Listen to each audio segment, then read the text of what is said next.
নমস্কাৰ বন্ধু বান্ধৱীসকল, মোৰ অন্য এটি ভিডিঅ'লৈ মই আপোনালোক সকলোকে স্বাগতম জনাইছোঁ। আজি বনাওঁ বোলো টেঙামৰাৰ সৈতে গাহৰি মাংস। আৰু তাৰ বাবে মই প্ৰথমতে কুকাৰত মাংসখিনি বইল কৰি লৈছোঁ।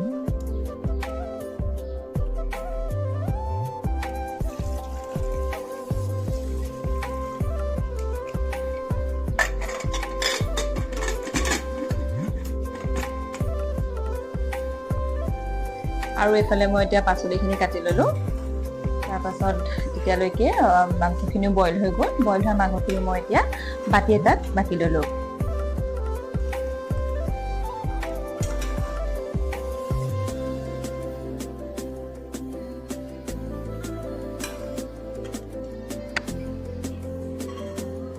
আৰু এফালে মই এতিয়া গেছত কেৰাহীত তেল দিলোঁ। তেল কম দিছোঁ, যিহেতু মাংসখিনিতো তেল ওলাবই, সেইবাবে তেল কম দিছোঁ। আৰু এতিয়া তেল গৰম হোৱাৰ পাছত পিঁয়াজখিনি দিলোঁ। পিঁয়াজখিনি অলপ ৰঙচুৱা হোৱালৈকে ভাজিব লাগিব। ৰঙচুৱা হোৱালৈকে ভজাৰ পিছত এতিয়া মই আদা নহৰু পেষ্টখিনি দিলোঁ।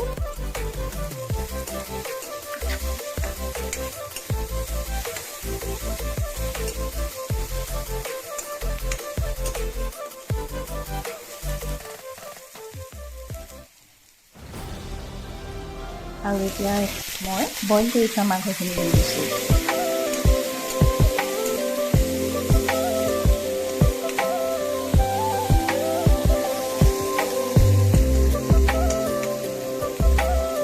মাংসখিনি অলপ ভজাৰ পাছত এতিয়া মই ইয়াৰ ওপৰত হালধি, নিমখ আৰু অলপ মছলা দি দিছোঁ।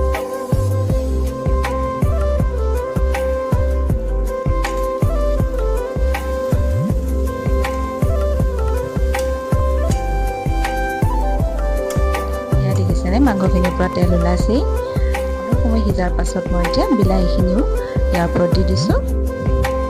এতিয়া মই আলু আৰু এয়া টেঙামৰা পাতখিনি ইয়াৰ ওপৰত দি দিছোঁ। অৱশ্যে আপোনালোকে আলু নিদিয়াকৈও বনাব পাৰে।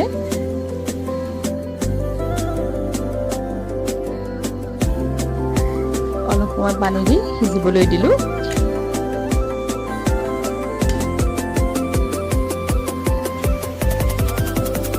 এয়া আমাৰ মাংসখিনি ধুনীয়াকৈ সিজি প্ৰায় হৈ গৈছে।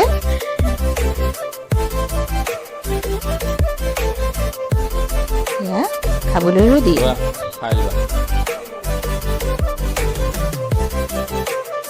আজিৰ ভিডিঅ'টো ইমানেই আছে। যদি আপোনালোকৰ ভাল লাগে তেন্তে লাইক, শ্বেয়াৰ এণ্ড ছাবস্ক্ৰাইব কৰি দিব।